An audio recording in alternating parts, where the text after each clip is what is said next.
Không vào.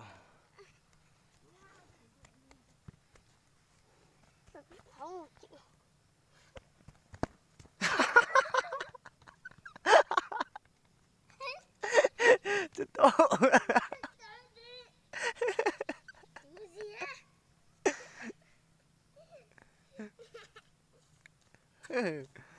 Sao đừng để nó nữa. Đừng chơi tổ kinh bội chứ nữa.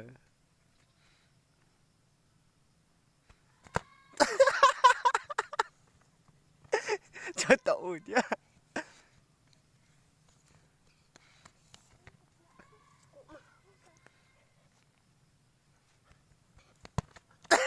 Mà tôi con ấy chứ vào đâu.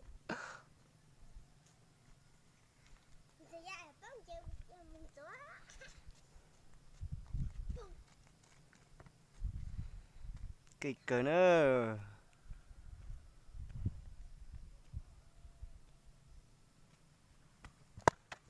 Ui, vậy là to.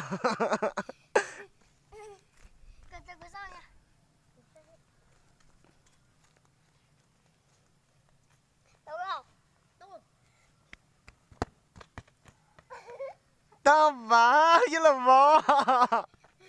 Bây giờ tao mua dù thế họ khá khá bây giờ ở bênนู้nữa.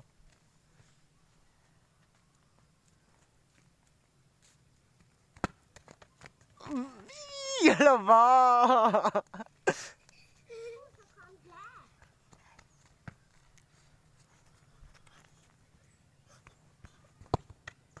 Wow. Chú có trả thù với nhau á.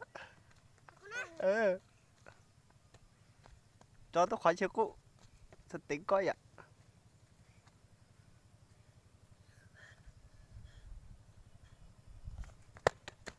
Tao vả. Chứ mà muốn tỏ lúc cậu vậy, cô hàm mấy sao vợ.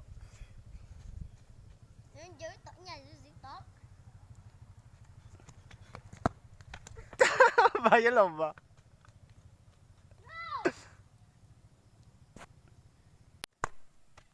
Wow.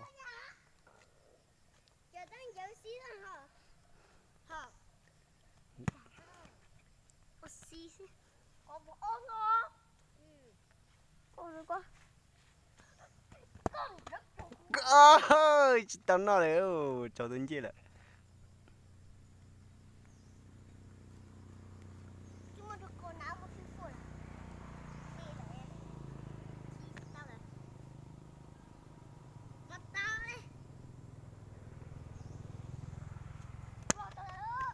Ồ, vậy lòng cả.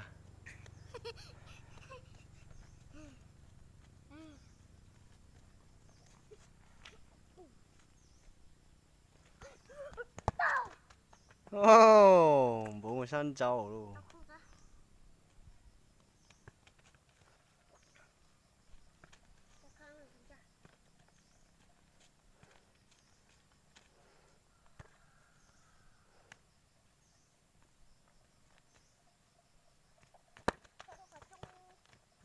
Vậy lòng cả.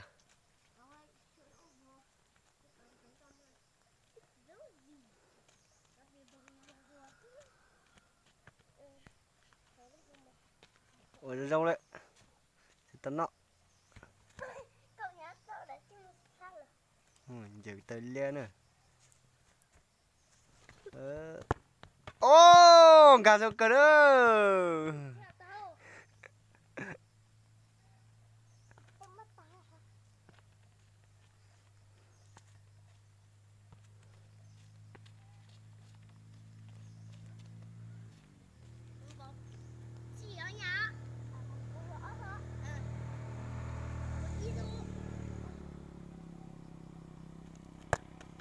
Ô, gà bố một săn trâu.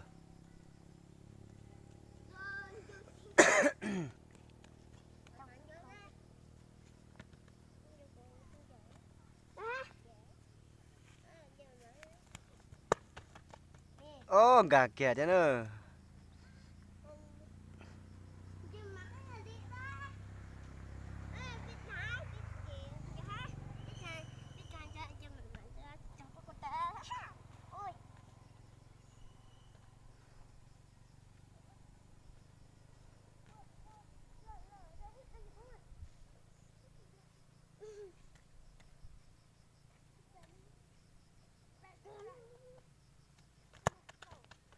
Ồ, san trầu luôn.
Jaga jaga.